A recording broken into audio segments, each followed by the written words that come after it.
மனம் மாறுவதற்கு நிறைய நேரத்தில் மனம் மாறுவாங்க. ஆமே, எத்தனை பேர் தெரியுமா நமக்கு வாக்கு சொல்லி மனம் மாறி போயிட்டாங்க. நம்ம அவங்க கிட்ட ஜால்ரா போட்டால் நமக்கு தேவையானதை செய்வாங்க. ஆனால் அவனை விட்டு நம்ம கொஞ்சம் தொலை வந்துட்டா அதே நாவு மனம் மாறும். ஆமே, அந்த வசனம் சொல்லுது, பொய் சொல்வதற்கு அவர் மனிதன் அல்ல, மனம் மாறுவதற்கு அவர் மன புத்திரனும் அல்ல. அவர் செய்வதை தடுப்பவன் யார்? இன்னைக்கு நான் சொல்லட்டுமா, உங்களுக்கு விரோதமா யார் என்ன சொன்னாலும் உங்க வாழ்க்கையில கர்த்தர் நடக்க வேண்டியது சத்தியமாய் நடக்கும். அவ்வளவுதானே ஒரு ஆமென். அந்த ஒரு விசுவாசம் நமக்கு வரல பாருங்க. அல்லேலூயா. கேட்ட மாதிரி கேட்காதீங்க. நான் சொல்றேன், ஆண்டவர் ஒரு போதகரே இந்த இடத்துல நானே நின்று உனக்கு அதை நடக்கக்கூடாது இந்த தேவனுடைய சமூகத்தில் வந்து ஜெபித்தாலும் ஆண்டவர் உங்கள் வாழ்க்கையில செய்ய வேண்டிய நன்மைகளை செய்ய யாராலும் தடுக்க புரியுதா?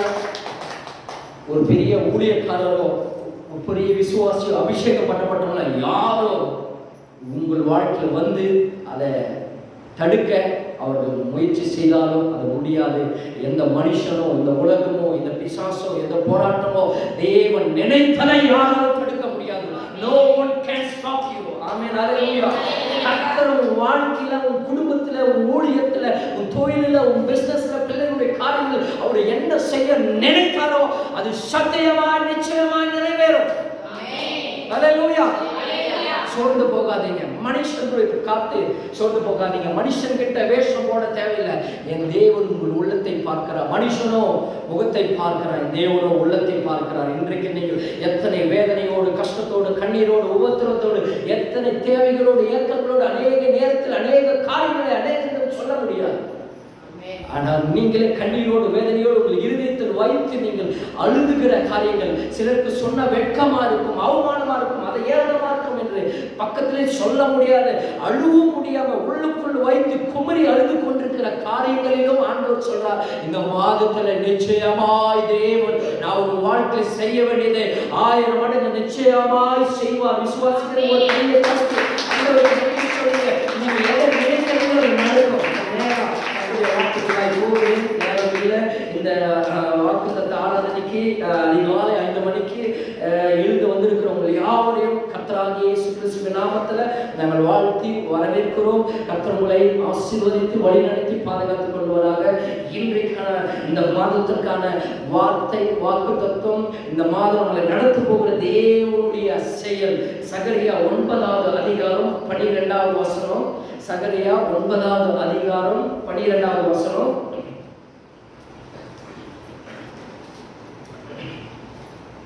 சகரியா 9:12.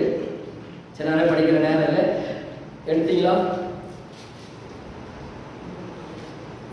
சகரியா, நம்பிக்கையுடைய சிறகுகளே, நம்பிக்கையுடைய சிறைகளே, அரணுக்கு திரும்புங்கள், அரணுக்கு திரும்புங்கள், இரட்டிப்பான நன்மையை தருவேன், இரட்டிப்பான நன்மையை தருவேன், இன்றைக்கே தருவேன். அல்லேலூயா. இந்த மாதம் கர்த்தர் நமக்கு கொடுக்கிற வார்த்தை வாக்குத்தத்தம், இந்த மாதம் முழுவதும் அந்த 31 நாள் இதை நீங்கள் மறக்கவே கூடாது. இரட்டிப்பான நன்மையை தருவேன். அல்லேலூயா. ஒரு விசுவாசிக்கு ஒரு ஆமென் சொல்லுங்க. இங்க என்ன பாருங்க, பைபிள் பார்த்தீங்கன்னா வீட்டுல போய் பாருங்க, சொல்லணும் இன்னைக்கு இந்த உன் குடும்பத்துல இரட்டிப்பான நன்மை கர்த்தர் தருவார். ஒரு ஆமென் சொல்லிக்க வாங்களேன். அல்லேலூயா. இந்த அக்டோபர் மாதத்துல கர்த்தர் இரட்டிப்பான நன்மையை தருவார். நான் சொல்லுகிறேன், நான் விசுவாசிக்கிறேன், நான் நம்புகிறேன், நான் அறிக்கை செய்கிறேன், நான் உறுதிமொழி அளிக்கிறேன். இந்த மாதத்துல கர்த்தர் ஊழியத்துல 2 மடங்கு ஆசீர்வாதத்தை கொடுப்பார். உங்க பிசினஸ்ல 2 மடங்கு ஆசீர்வாதத்தை கொடுப்பார். உங்க வியாபாரத்துல 2 மடங்கு ஆசீர்வாதம் உண்டாகும். உங்க தொழிலில 2 மடங்கு ஆசீர்வாதம் உண்டாகும். உங்க வருமானத்துல 2 மடங்கு ஆசீர்வாதம் உண்டாகும். உங்க சரீரத்துல 2 மடங்கு ஆசீர்வாதத்தை கர்த்தர் கொடுப்பார். உங்களுடைய குடும்பத்துல 2 மடங்கு ஆசீர்வாதத்தை கர்த்தர் கொடுப்பார். உங்க பொருளாதாரத்துல 2 மடங்கு ஆசீர்வாதம் உண்டாகும். அது மட்டும் இல்ல, உங்கள் ஆவிக்குரிய வாழ்க்கையில 2 மடங்கு ஆசீர்வாதத்தை தேவன் கொடுப்பார். ஒரு ஆமென் சத்தமா சொல்லுங்க. சொல்ற இயேசுவின் நாமத்துல ஜெபத்துல 2 மடங்கு ஆசீர்வாதம் உண்டாகும். உங்க அபிஷேகம் 2 மடங்கு ஆசீர்வாதத்தை கொண்டு வரும். உங்களுடைய எல்லா வரங்களிலும் கர்த்தர் 2 மடங்கு ஆசீர்வாதத்தை கொடுப்பார். இயேசுவின் நாமத்துல டிக்ளேர் பண்ணுகிற ரேமா வார்த்தையை தீர்க்கதரிசனமாய் சொல்லுகிற நீங்க எது செய்றீங்களோ அது 2 மடங்காய் இந்த மாதத்தில் கர்த்தர் நன்மையாய் தருவார். ஹalleluya.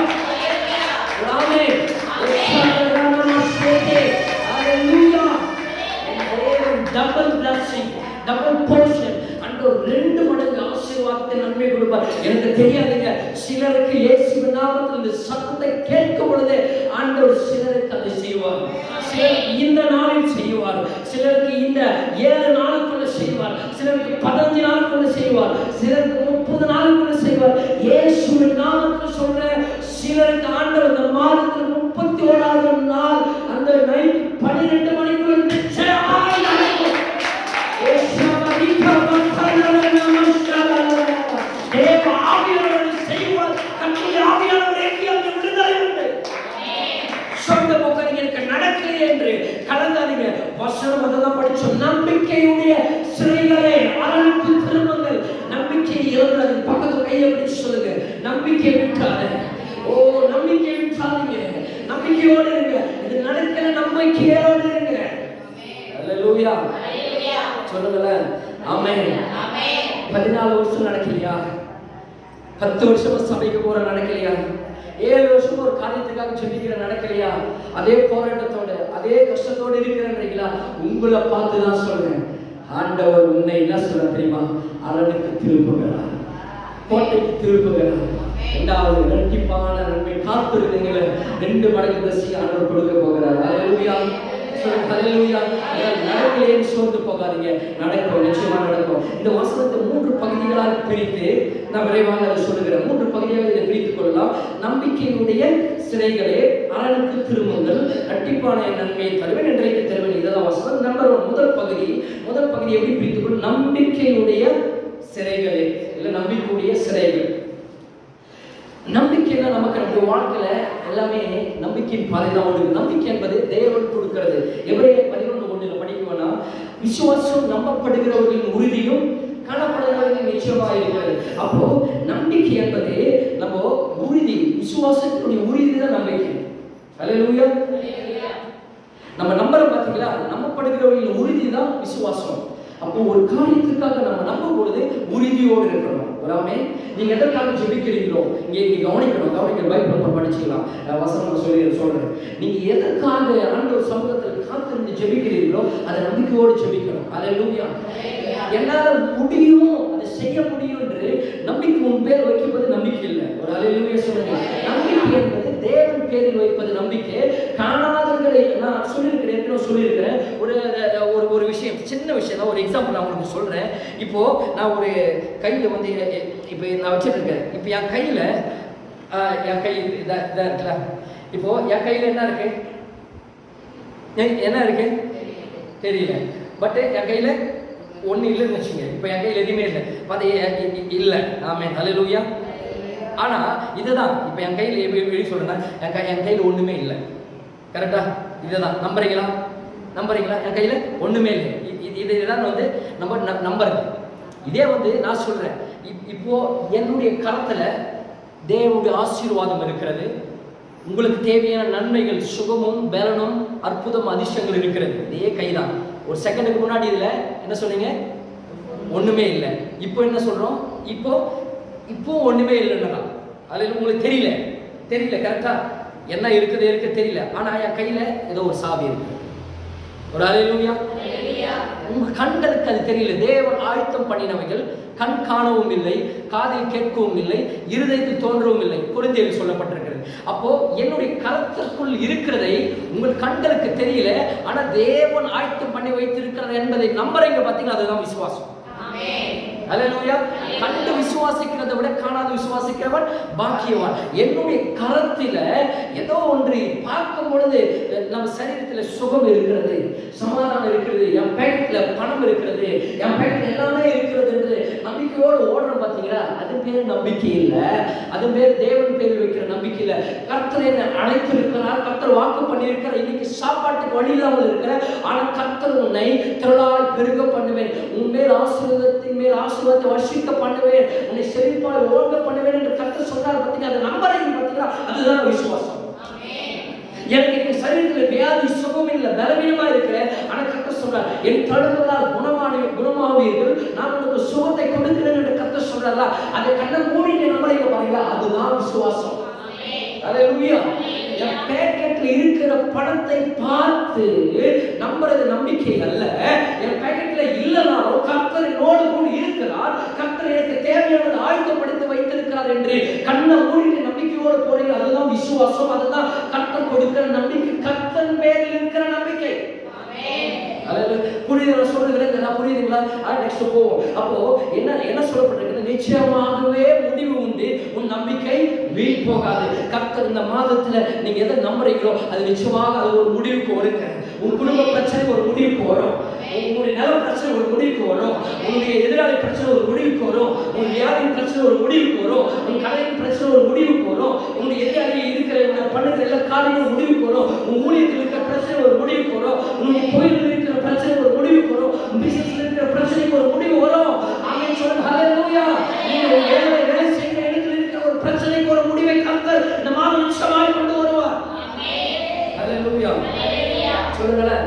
அப்போ நம்பிக்கையுடைய சிறைகளை என்ன ஆண்டவர் சொல்றாருன்னா, நம்பிக்கையோடு இருக்கிற ஜனங்களை பார்த்து கர்த்தர் சொல்றாரு. என்ன சொல்றாருன்னா, சிறைகள்லாம் கைதின்னு சொல்றாரு. சிறைகள்லாம் கைதி. ஆண்டவர் யாரை பார்த்து சொல்றாரு தெரியுமா?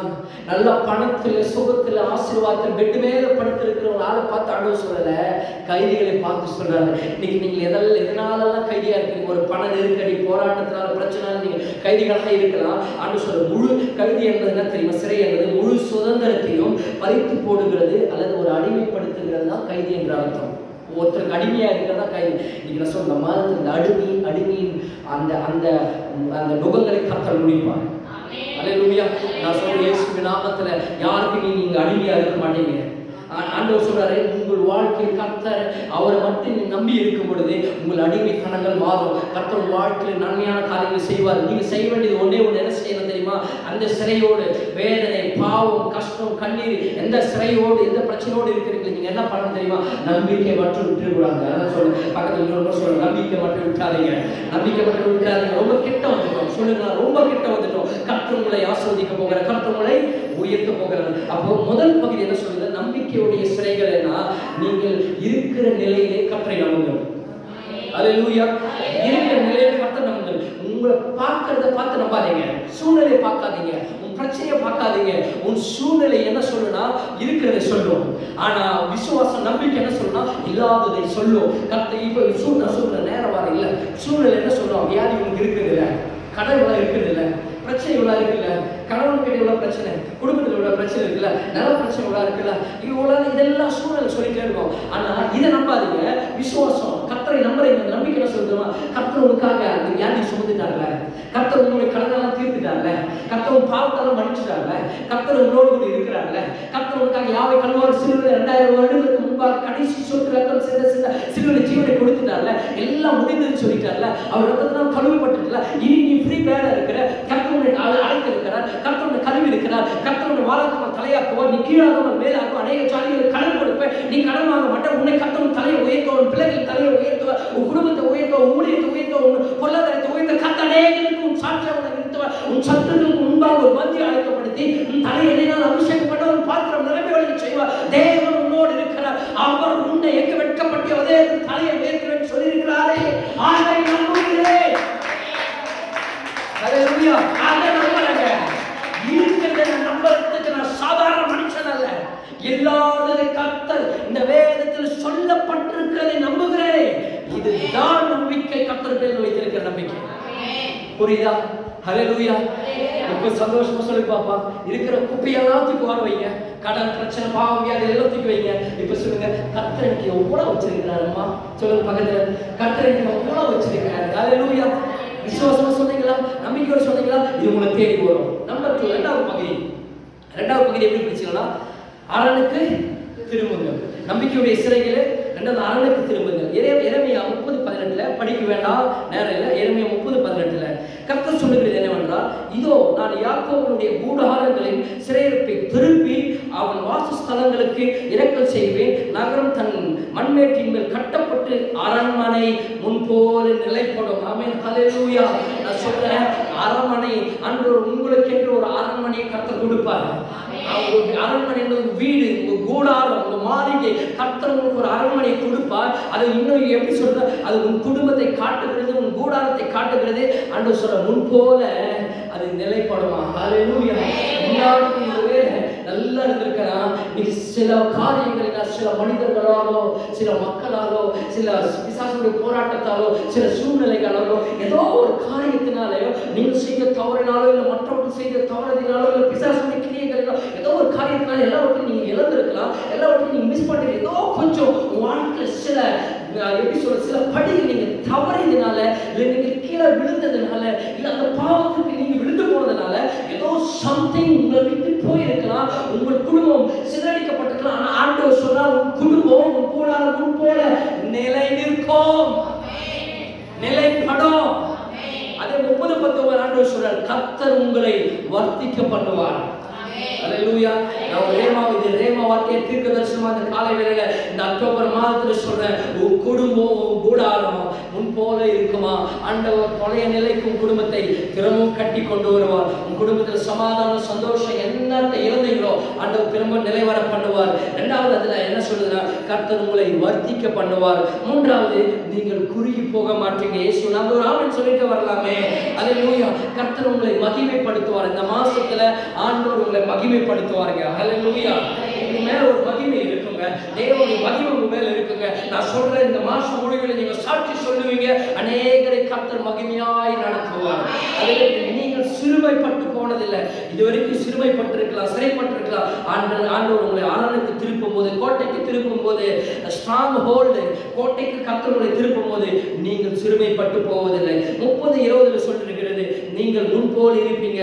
உங்கள் ஆண்டவர் ஒரு வார்த்தையை கொடுத்திருக்கிறார். அது எனக்கு என்று இந்த சபைக்கென்று நான் தீர்க்கதரிசனமா எடுத்துக்கொண்டு கர்த்தர் என்ன சொன்னா தெரியுமா? உங்கள் சபை கர்த்தருக்கு முன்பாக திடப்படும் என்று சொன்னார். 30வது அதிகாரம் 20வது வசனத்துல வாசித்தீங்கன்னா தெரியும். ஆண்டவர் சொன்ன வார்த்தை என்ன தெரியுமா? உங்கள் சபை கர்த்தருக்கு முன்பாக திடப்படும். அப்ப இந்த சபை கர்த்தருக்கு முன்னாடி திடப்படும். ஒரு கையை தட்டுகிறார். ஹல்லேலூயா. ஹல்லேலூயா. அது கலாமையோடு கை தட்டுற மாதிரி இருக்கிறது. ஒரு ஹல்லேலூயா. ஆண்டவர் கை தட்டலாம். நான் இந்த மாதத்தில் கர்த்தர் கொடுத்த இந்த ரேமா வார்த்தையை தீர்க்கதரிசன வார்த்தையை எடுத்துக்கொள்கிறேன். அதுக்கு ஆண்டவர் சொன்னாரு, இன்னொரு வசனம் சொன்னாரு, அது என்னவோ அது எனக்கு ஒத்து வரல. ஆனா ஆண்டவர் சொன்னாரு, உங்களை ஒடுக்கின யாவரையும் கர்த்தர் தண்டிப்பேன் என்கிறார். உங்களை யாரெல்லாம் ஒடுக்கினாங்களோ அவளை எல்லாம் கர்த்தர் தண்டிப்பேன் என்று அவர் ஒரு வாக்கு பண்ணியிருக்கிறார். ஆமென். அல்லேலூயா. சங்கீதம் 31:2 சொல்லுது, நீர் எனக்கு பலத்த துருகம், என் அடைக்கலமான அரணமாய் இருக்கிறவர். ஆண்டவர் விடுதலையும் பாதுகாப்பையும் ஆசீர்வாதத்தை கொடுப்பார். நீங்க செய்ய முதல்ல என்ன பண்ண தெரியுமா? நம்பிக்கையோடு இருக்கணும். ரெண்டாவது என்ன பண்ணணும் தெரியுமா? அரணுக்கு திரும்பணும். ஆண்டவருடைய ஆலயத்துக்கு திரும்பி வரணும். ஆண்டவர் ஆலயத்தை தேடணும். ஆண்டவரை தேடணும். அவர் பின்னாடி ஓடணுங்க. நாய் மாதிரி அவர் பின்னாடி ஓடணும். அல்லேலூயா. இந்த மாசத்துல சொல்லுங்க, பாருங்க, கவனிங்களா, இந்த மாசத்துல எதை செய்தாலும் அவர் பின்னாடி தான் ஓடணுங்க. நம்ம என்ன சொல்லுங்க, ஒரு தீர்மானம் இந்த மாசம் மட்டும் எடுப்பீங்களா? இந்த மாசம் மட்டும் நீங்க அதை செய்து பார்ப்பீங்களா? மற்ற மாசம் செய்றீங்களோ இல்லையோ, ஆனால் ஒரு வாழ்க்கை மாற்றாங்களோ திடீர்னு எனக்கு உதித்தது. ஆள் சொல்ல இந்த மாசம் மட்டும் இந்த 31 நாள் என்ன நடக்குதோ, இன்னைக்கு என்ன ஆர்வத்தோடு வாஞ்சியோடு ஏக்கத்தோடு ஏதோ ஒன்று நடக்கணும் ஓடி வந்தீங்களா? இந்த 31 நாள் ஆண்டவர் தேடுறீங்களா? ஒரு தீர்மானத்தை எடுப்போமா? ஆண்டவர் இந்த மாசம் நான் விட மாட்டேன். என்ன ஒரு தீர்மானம், இந்த 31 நாள் ஒரு நாள் மிஸ் பண்ணாம காலையில நான் எழுந்து ஜெபிப்பேன், இல்லை நைட்டு நான் ஜெபிப்பேன், 31 நாள் விட மாட்டேன். ஆண்டவர் பின்னாடி நான் ஓடுவேன்னு சொல்றேங்க எத்தனை பேர்? ஹல்லேலூயா. ஒரு தீர்மானம் எடுப்போமா? ஆண்டவர் முடிவில் ஒரு அற்புதத்தையும் அதிசயத்தையும் சாட்சி சொல்லுவீங்களா? அடுத்த மாசம் வாக்குத்தத்தத்துக்கு நான் நேரத்தை கொடுக்குறேன், சாட்சி சொல்லுவோமா? ஆமென். ஹல்லேலூயா. அப்ப சொல்லுங்க, 31 நாளும் ஆண்டவர் பின்னாடி ஓடணும். நாய் போல ஆண்டவர் பின்னாடி ஓடிட்டு எங்க போனாலும், எங்க பிரேயர் நடந்தாலும், எங்க ஜெபம் நடந்தாலும், ஆராதனை நடந்தாலும் ஜெபம் பண்ணுங்க, சபையை கலந்து கொள்ளுங்க. அதே போல என்ன பண்றீங்க? 31 நாளும் வேதம் வாசிங்க, 31 நாளும் ஜெபம் பண்ணுங்க, ஒரு நாள் விடாதீங்க. இது செய்யறவங்க வாழ்க்கையில கர்த்தர் அதிசயங்களை இந்த மாசம் செய்யலாம். ஹல்லேலூயா. இது ஒரு மையத்தோட ஆண்டவர் சொல்லியிருக்கிறார். நீங்க செய்யுங்கள், சாட்சியாக இருக்கு. 3வது பகுதியில் சொல்லி முடிக்கிறேன். மூன்றாவது முக்கியமான பாயிண்ட், நேரம் இல்லை. ஆமென். ஹல்லேலூயா. இதெல்லாம் ஆண்டவர் சொல்றாங்க. ஃபர்ஸ்ட் நம்பிக்கையுடைய சிறைகளே ஆராய்ந்து திரும்புங்க. நீங்க ஆண்டவர் பக்கம் திரும்புங்க. எங்கெங்கோ ஓடுனீங்க, மனுஷன் பின்னாடி, நம்ம கணவன் பின்னாடி, மனைவி பின்னாடி, பிள்ளைகள் பின்னாடி, வேலை பின்னாடி, பிசினஸ் எல்லாம் பின்னாடி ஓடுனீங்க. இந்த மாசம் ஆண்டவர் பின்னாடி ஓடணும். ஆமென். ஹல்லேலூயா. ஆண்டவர் தோற்றம் நீங்க, நான் இயேசு நாமத்துல சொல்றேன், இதுவரைக்கும் ஆண்டவர் உங்களை தோற்றார். இன்றைக்கு இந்த நாள் முதல் கொண்டு நீங்க ஆண்டவரை தோற்றணும். ஜெபத்துல அபிஷேகத்துல வல்லமையில் நேரம் கிடைக்கும் போதெல்லாம் ஜெபம் பண்ணுங்க. நேரம் கிடைக்கும் போது அபிஷேகத்தில் நிரம்புங்க. நேரம் கிடைக்கும் போது அந்நிய பாஷை பேசுங்க. நேரம் கிடைக்கும் போதெல்லாம் இயேசுவே அவரை கூப்பிட்டு அவர் பின்னாடி ஓடுங்க. ஆண்டவர் சொல்றாரு, இரட்டிப்பான நன்மையை தருவேன், அது இன்றைக்கே தருவேன். நான் சொல்றேன், இரட்டிப்பான நன்மையை தருவார், அது இந்த மாதத்துக்கு உங்களுக்கு தருவார். ஹல்லேலூயா, ஹல்லேலூயா. ஏசாயா 61:7 படிக்க வேண்டாம். உங்கள் வெட்கத்திற்கு பதிலாக இரட்டத்தனியான பலனை கர்த்தர் கொடுப்பார். உங்கள் சிறையிருப்பை மாற்றுவது மட்டுமில்ல, இரட்டத்தனியான பலனை கர்த்தர் கொடுப்பார். ஹல்லேலூயா. இந்த மாசம் டபுள் பிளெஸிங், 2 விதமான ஆசீர்வாதம். இரட்டிப்பான நன்மை மட்டும் ஆண்டவர் தர மாட்டாரு, உன் சிறையிருப்பை மாற்றுவார். சிறையிருப்புனா உன் கஷ்டம், பிரச்சனை, போராட்டம் இதெல்லாம் வேணாம் சொல்லணும், அந்த சிறையிருப்பை மாற்றுவார். 2வது ஒரு பிளெஸிங், டபுள் பிளெஸிங் ஆண்டவர் உங்களுக்கு கொடுப்பார். ஹல்லேலூயா. ஒரு 3 நபரை குறித்து 5 நிமிஷம் நான் எடுத்துக்கிறேன். கரெக்டாக நான் முடிச்சிடறேன். 5 நிமிஷம் இருக்கு நமக்கு டைம் ஆகிறதுக்கு, 6 மணி ஆகிறதுக்கு. ஆமென், ஹல்லேலூயா.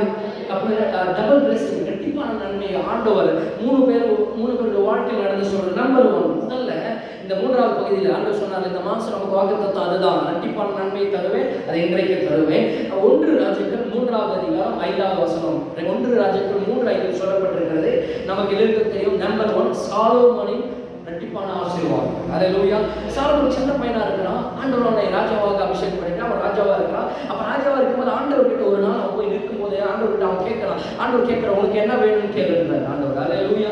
அவன் கேட்கும்போது ஆண்டவர் அவன் கேட்டுக்கலாம், பணத்தை கேட்டுக்கலாம், வீடு மாளிகை எல்லாமே கேட்டுக்கலாம். அவன் எதுவுமே கேட்கல. அவன் ஆண்டவருக்கு என்ன கேட்ட தெரியுமா? ஆண்டவரே, அவன் சின்ன பையன், இவ்வளவு ஜனங்களை எனக்கு கொடுத்துட்டு இருக்கீங்க, அவங்களை நான் ஆளுகை செய்யணும், அவங்க மீது என்னை ராஜாவாக அபிஷேகம் பண்ணி இருக்கிறீங்க, அவங்க ஆளுகை செய்வதற்கு எனக்கு என்ன தேவை தெரியுமா ஆண்டவரே? எனக்கு ஒரு ஞானம் வேணும். ஆமென், ஹல்லேலூயா. இந்த வாரம் தான் நம்ம சந்தித்து கேட்ட ஞானம் வேணும் ஆண்டவரே.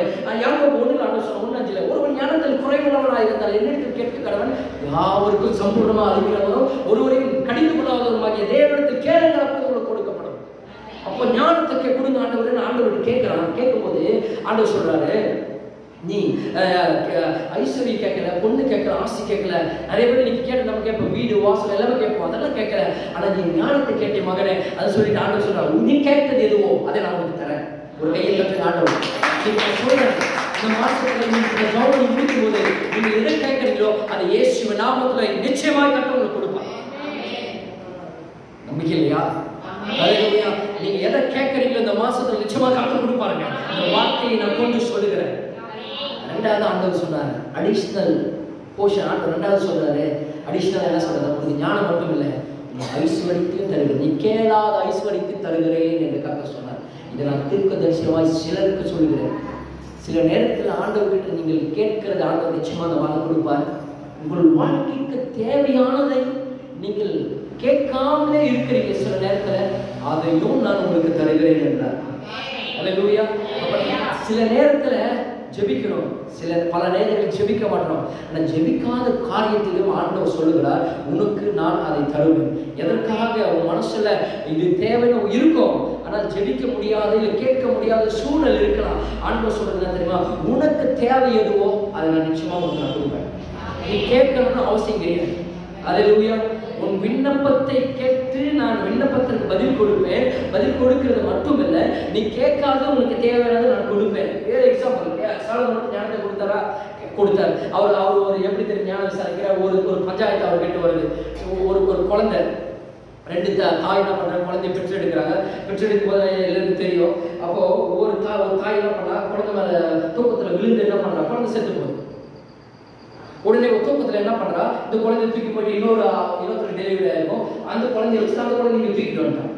அந்த மாதிரி இருந்து பார்த்தா குழந்தை செத்து போய் ஒரே அலறி சத்தம் போடுறான். அப்ப திடீர்னு பார்த்தா அவளுக்கு தெரியல என்னுடைய குழந்தை இல்லைன்னா அவளுக்கு ஒரு தெரியல குழந்தைக்காரன்னு. உடனே ராஜா கிட்ட தீர்ப்பு வருது. தீர்ப்பு வரும்போது கேட்கறான், இது ஏன் குழந்தை தான் அப்படின்னு சாதிக்கிறான். அவன் சொல்றா, இல்லை இது ஏன் குழந்தை. 2 பேர் சாதிக்கிறாங்க. என்ன பண்ண முடியும்? ஒன்றும் பண்ணு. இப்போ மாதிரி அப்போ டிஎன் எல்லாம் எடுத்து செக் பண்ண முடியும், ஒன்றும் பண்ணாது. ராஜா ஒன்றும் புரியல. அப்புறம் ஆண்டவர் ஞானம் கிரீஸ், எதுக்கு ஞானம் இருக்காங்க. ஆண்டவர் ஞானம் கிரீஸ் ஒன்று யோசிக்கிறாரு. சரி, 2 பேரும் இருந்தீங்க, பொதுவாக ஒன்று பண்றேன், குழந்தை 2 வெட்டுறேன், ஆளுக்கு 18 சமம் அப்படின்னு சொன்ன உடனே இவனா சொன்னா சரின்ட்டான்.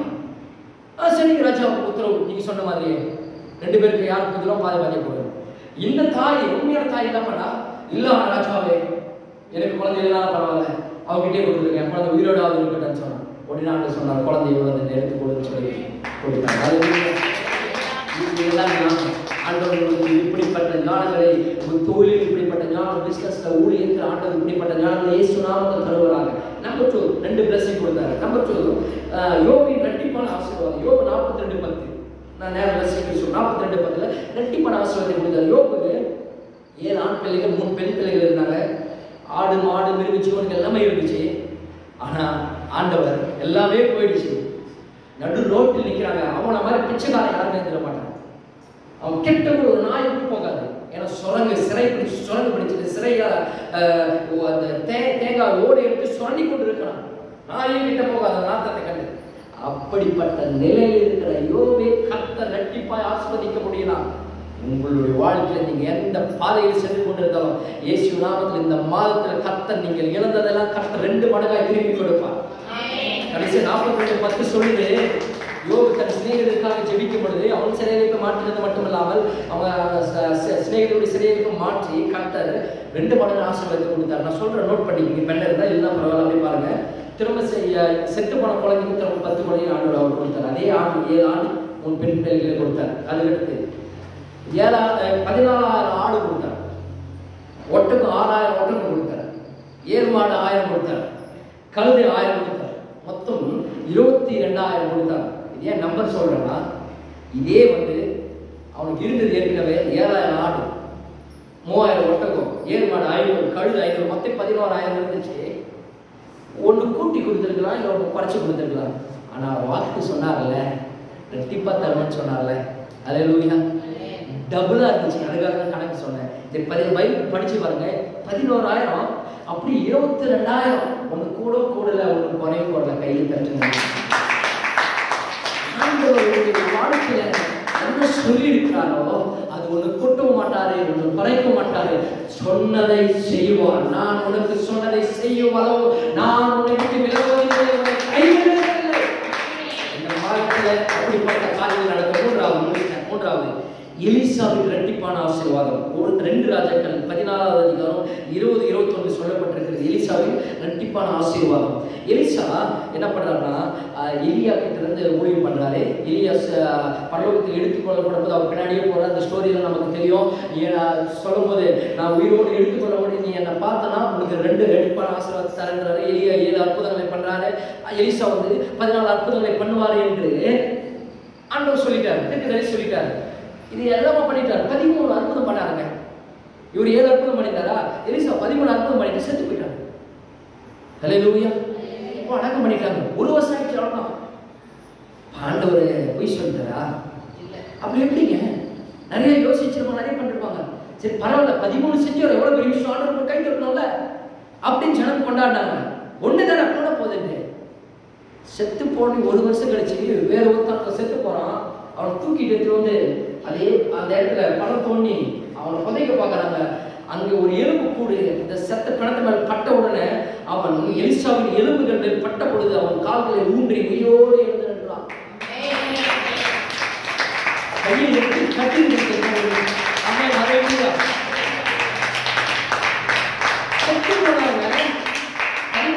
செஞ்சுட்டு செத்து போயிட்டாரு. முடிஞ்சு போச்சு. எல்லாமே மறந்து போயிட்டாங்க. எல்லாமே மறந்துட்டாங்க. அவன் குடும்பம் ஊழியம் கூட இருக்கிற எல்லாமே மறந்துட்டான். ஆனா என் தெய்வம் மறக்கல. ஒரு வாக்கு உனக்கு வச்சிருக்கிறேன், நான் சொல்லிட்டேன்ல, நான் மனம் வருவதற்கு மனப்புதிய நல்லா பேசுவதற்கு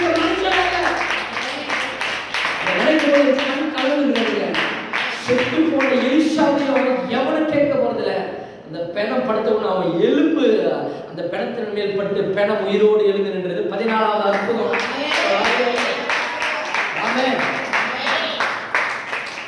இதுதாங்க ஆண்டவர் டபுள் பிளஸிங். அல்லேலூயா. சொல்ல புரிஞ்சிருக்கும், யோபுக்கு புரிஞ்சிருக்கும், எலிசாவுக்கு புரிஞ்சிருக்கும், சாலமோனுக்கு புரிஞ்சிருக்கும். நீ செத்தாலும் ஆண்டவர் உனக்கு சொன்னதை நிறைவேற்றுவார். அல்லேலூயா. இந்த தெய்வத்தை தான் நான் ஆராதிக்கிறேன். அல்லேலூயா. இந்த தெய்வத்தை பத்தி தான் உங்களுக்கு நான் சொல்றேன். அந்த தெய்வத்தை பத்தி தான் நான் கத்துறேன். அந்த தெய்வத்தை பத்தி தான் உங்களுக்கு சாட்சி சொல்றேன். அல்லேலூயா. நீங்க விசுவாசிக்கிறீங்களா? ஆண்டவர் உங்களுக்கு சொன்னாரா, இந்த மாசம் 31ஆம் தேதிக்குள்ள ஆண்டவர் வாழ்க்கையில் நடக்க வேண்டிய உங்களுக்கு கொடுத்த வாக்குத்தத்தங்கள்லாம் நிச்சயமாய் சத்தியமாய் நிறைவேறும். அல்லேலூயா. நீங்கள் சாதிப்பீங்க, நீங்கள் அதிசயங்களை பார்ப்பீங்க, ஆச்சரியமாய் நடத்துவார். இந்த எண்ணத்தோடு போங்க, ஒன்றும் குறையாது. அல்லேலூயா. சிலர் நினைக்கலாம் பரவாயில்ல, ஆண்டவர் இது வரைக்கும் என்னை கொண்டு வந்துட்டாரு, சில நடக்கல, பரவாயில்ல, நோ டோன்ட் காம்ப்ரமைஸ். நீங்க காம்ப்ரமைஸ் பண்ண தேவை. உங்களுக்கு சொன்னது நிச்சயமா அந்த 14 நடக்கும்.